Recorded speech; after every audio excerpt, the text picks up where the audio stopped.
On the eve of his hanging, when the jail had grown quiet and the town of Ash Creek held its breath, Elias Crow sat alone beneath the low rafters with a single lantern burning weak and yellow, its light trembling like a nervous heart, and as the wind slid through the gallows outside and set the rope to creaking, he began to speak, not to the walls or to God, whom he had argued with for years, but to the memory of a life no one had ever truly known, a life buried beneath gun smoke and rumors and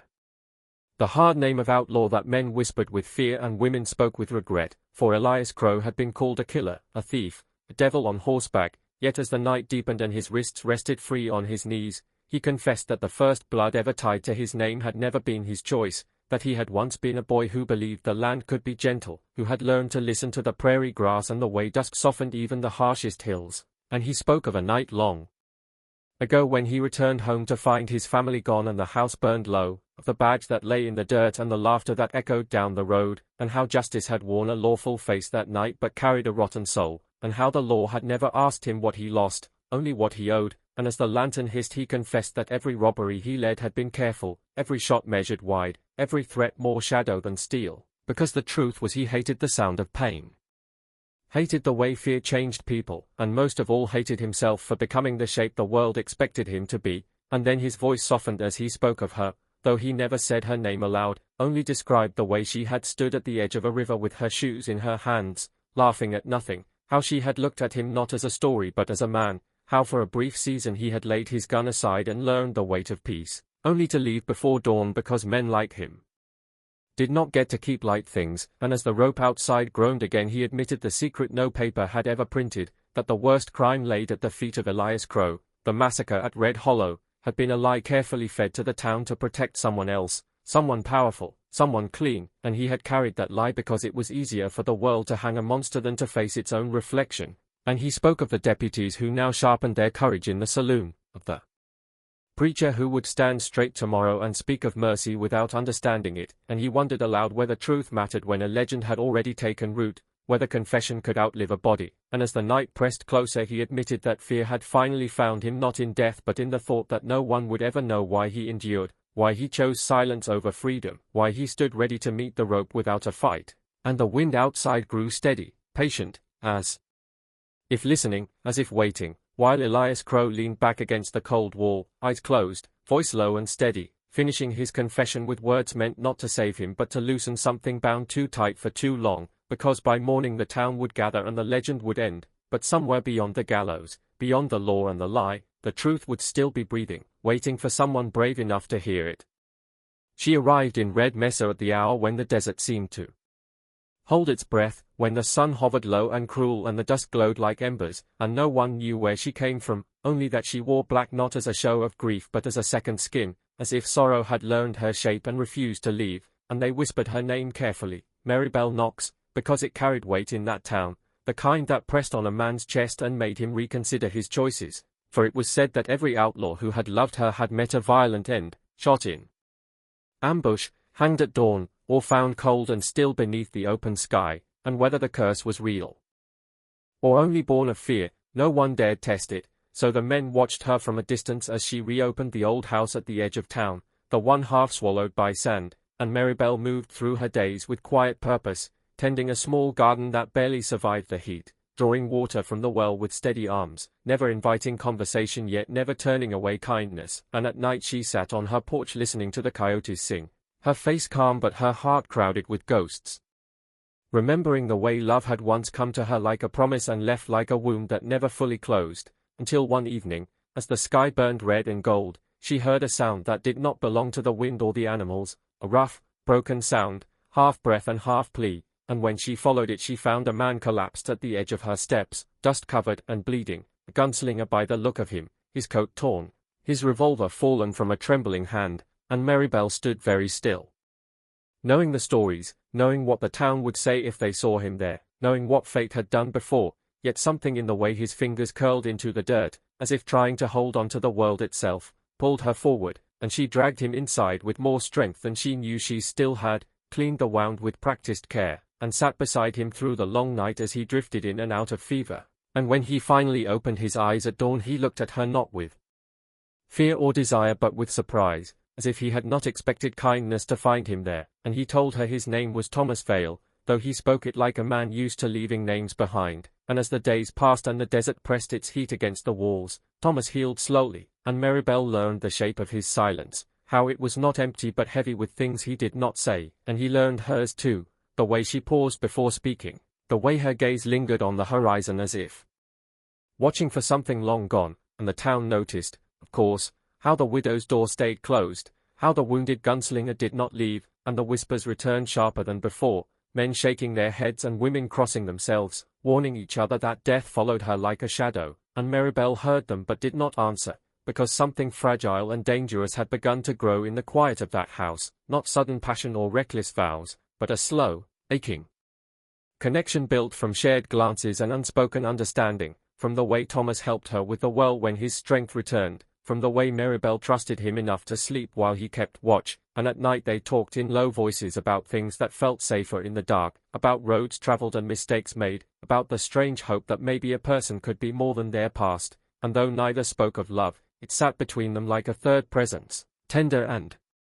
terrifying, and the desert seemed to watch them too, the sun rising and setting indifferent to their growing attachment, until one afternoon Thomas did not come back from town, and when Maribel went looking she found him cornered behind the saloon, blood fresh at his temple, a deputy standing over him with cold eyes and a rifle in his hands, and Maribel understood then that the past had followed him to Red Mesa, that his wound had not been chance but consequence, and she stepped forward without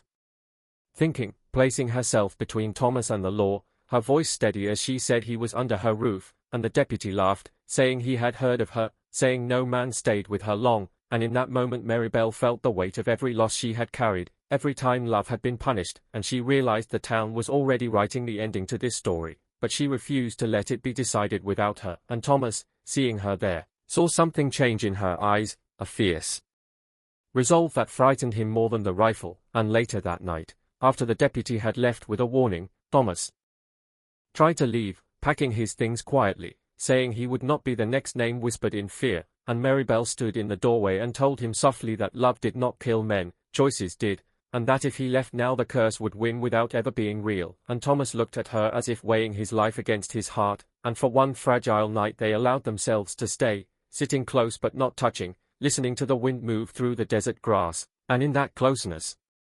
there was longing so deep it hurt, attraction held carefully like something that might break if handled wrong, and heartbreak waiting just beyond the edge of hope, because both of them knew the world did not often spare people like them, and when morning came it brought with it riders on the horizon, men Thomas had once ridden with, men who carried grudges and guns, and Maribel watched him step outside to meet them, her chest tight but her face calm, understanding now why the stories followed her, not because she brought death, but because she loved men who stood in its path. And as the sun climbed and voices rose and the desert bore witness, Maribel held herself still, knowing that whatever happened next would carve another mark into her heart, yet also knowing that for the first time, she had not turned away from love out of fear, and beneath the burning western sun, fate tightened its threads around them, weaving a story that was as tragic as it was tender, leaving the town of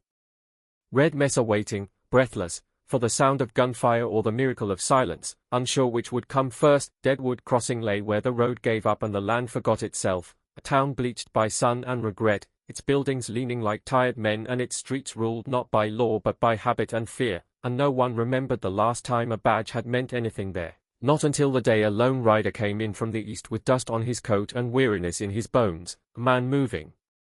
like someone who had already lost more than he expected to survive, and he did not announce himself or straighten when people stared, he simply rode through town slow and steady, the badge pinned to his vest dull with age, and those who noticed felt something stir that they did not trust, because hope had a way of getting people killed in Deadwood Crossing, and the man's name was Samuel Boone, though most had known him once as Marshal Boone before the title became something he tried to forget.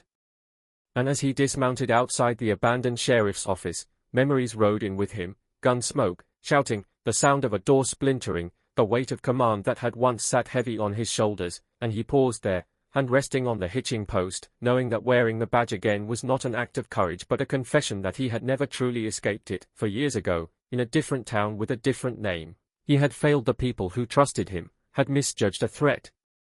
had waited when he should have acted, and by the time he drew his gun it was too late, the ground soaked with blood, the screams echoing long after the shooting stopped, and the badge had felt like a curse ever since, a reminder that good intentions did not always save lives, and now Deadwood Crossing stood before him like a question he could not ignore, because the town was on the edge of war, ruled by the Harlan brothers and their hired men, who collected taxes in the form of fear and decided justice with fists and rifles, and the townsfolk watched Boone from doorways and windows as he pushed open the sheriff's office, dust rising as if disturbed from a long sleep, and inside he found the remains of order, an empty desk, a broken chair, old wanted posters curled with age, and he sat down slowly, feeling the weight of the room settle around him, and by nightfall word had spread that a marshal had come, though no one believed it would matter. Not when the Harlans rode with 20 men. And Boone rode alone, and that night, as the wind rattled the loose boards and the lamp flickered low, Boone stood at the window and stared out at the street, remembering another night much like this one, remembering the faces he could not save, and he wondered whether redemption was a lie men told themselves to keep going, or whether it was something earned only through pain. And the next morning he stepped outside and pinned a notice to the saloon door, declaring Deadwood Crossing under lawful protection, his handwriting steady though his heart was not, and the laughter came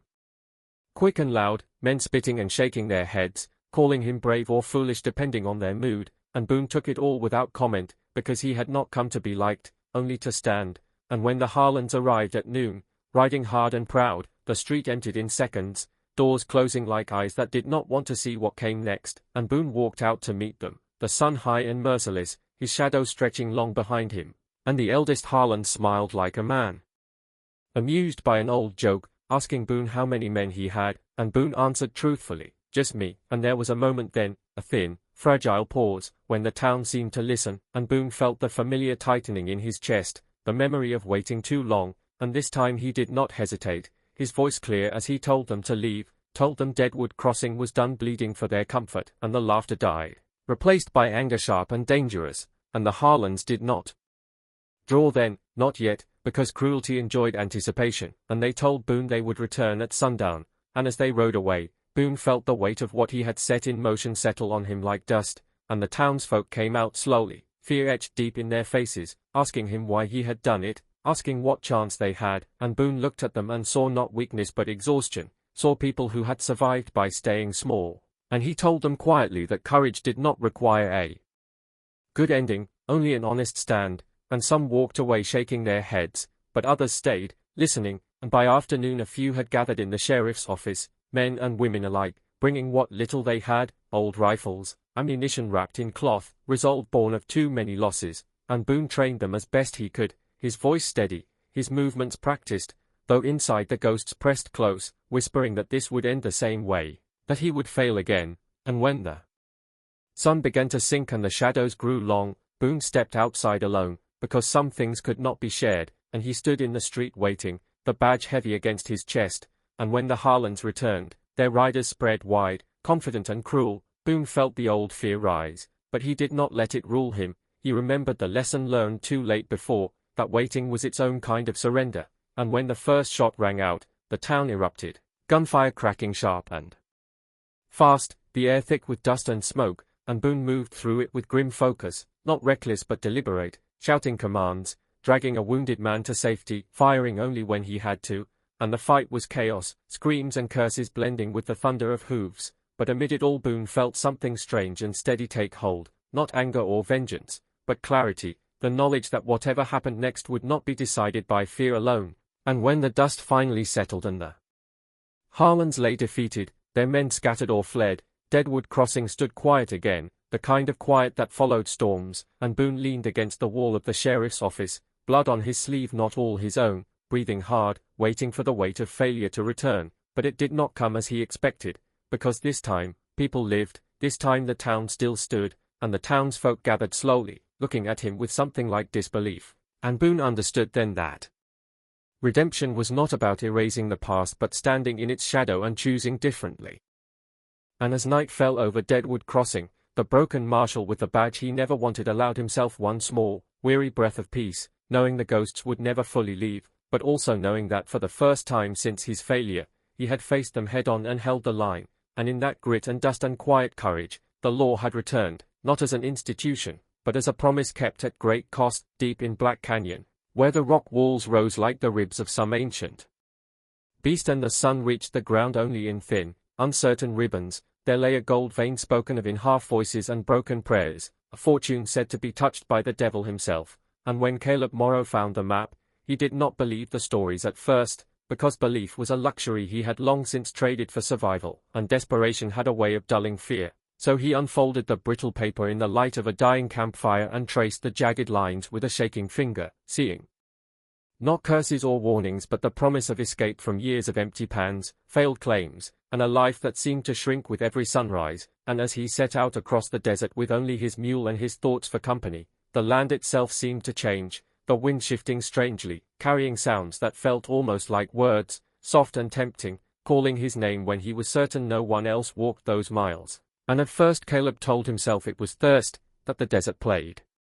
tricks on men who walked it too long, but the whispers followed him even at night, curling around his dreams, promising warmth, full hands, a future free of hunger. And with each mile closer to Black Canyon the voices grew clearer, more familiar, sometimes sounding like people he had once loved and buried, sometimes like his own voice speaking from a place deeper than thought. And when he finally reached the canyon's mouth, the air turned cold in a way that did not belong to the desert, the